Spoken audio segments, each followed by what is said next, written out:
really think it's difficult to be an artist. I kind of believe it's difficult to be human. We all have things that we struggle with and things that we overcome, and it's a beautiful struggle, but I think really it's hard, life is hard. My name is Amanda Vela, and I'm a visionary artist. I've lived in Colorado my whole life, except for a year that I spent abroad in Ecuador.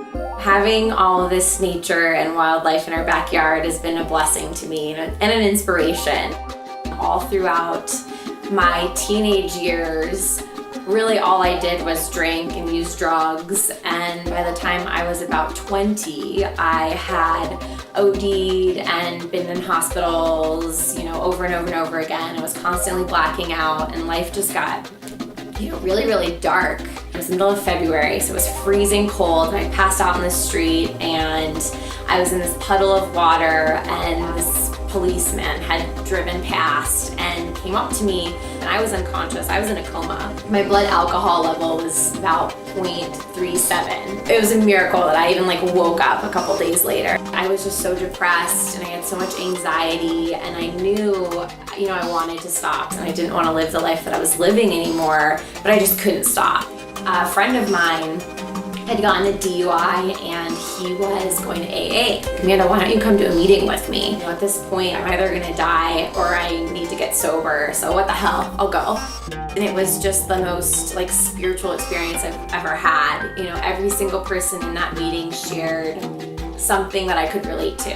And here I was thinking I was terminally unique. I'm the only person that is like this. Something's wrong with me. And every single person had the same struggle. And I've been sober ever since. And through sobriety, I really gained an appreciation for nature and for meditation and a relationship with God.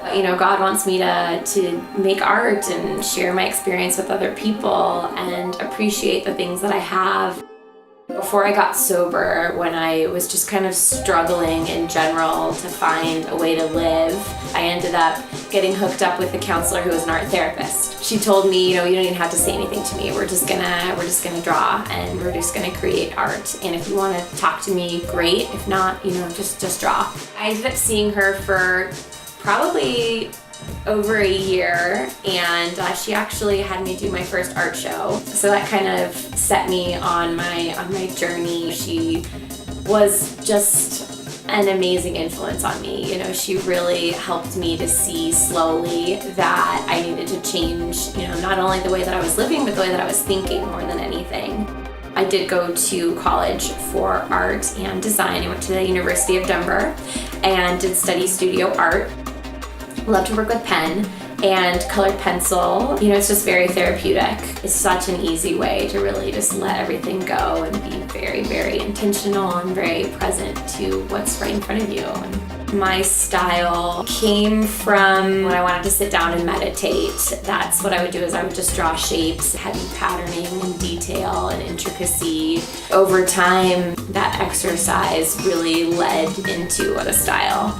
There are definitely days doing art full-time that it does feel like a job. Of course, when I'm sitting down and creating something, it's not a job, it's just what I do. Other times when I'm applying for shows and filling out paperwork and doing month end and all of the more business aspects of it, definitely feels like a job.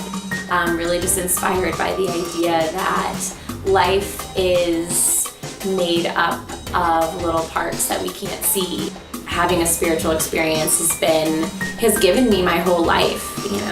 I really feel like my purpose is to share that with other people. I am an artist now because my work has a purpose. It's not just for me, it's not just about meditation, it's about the viewer. It's about sharing something with other people and helping them by inspiring them and guiding them.